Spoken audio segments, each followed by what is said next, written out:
বিসমিল্লাহির রহমানির রহিম। চুয়াডাঙ্গা জেলা বিএনপির সম্মেলন 2024-এর আজকের এই অনুষ্ঠানের সম্মানিত সভাপতি, কেন্দ্রীয় বিএনপির উপকোষাধ্যক্ষ, চুয়াডাঙ্গা গণমানুষের নেতা, আমাদের অভিভাবক জনাব মাহমুদ হাসান খান বাবু আজকের এই অনুষ্ঠানের ভার্চুয়ালে উপস্থিত থাকবেন।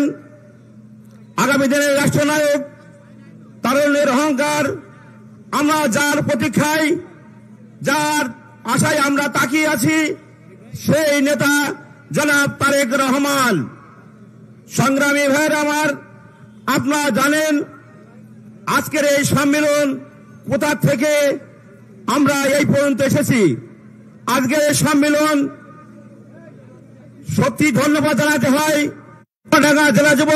চুয়াডাঙ্গা জেলা বিএনপির সংগ্রামী আহ্বায়ক মাহমুদ হাসান খান বাবু, চুয়াডাঙ্গা জেলা বিএনপির সম্মানিত সদস্য সচিব জনাব শরীফুজ্জামান শরীফ ভাইকে। এই সম্মেলনের যারা আজকে কাউন্সিলর হয়েছেন তারা অত্যন্ত দক্ষ এবং তৃণমূল পর্যায় থেকে আপনারা উঠে এসেছেন। আমার আপনাদের কাছে একটাই অনুরোধ থাকবে, আপনারা আজকে যে নির্বাচন হতে যাচ্ছে, ভোটের মাধ্যমে আপনারা জানেন যে কাকে নির্বাচন করতে হবে, সেই নেতা আপনারা নির্বাচন করবেন এবং আমরা দেখতে চাই সেই নেতা আমাদের সামনে আসবে।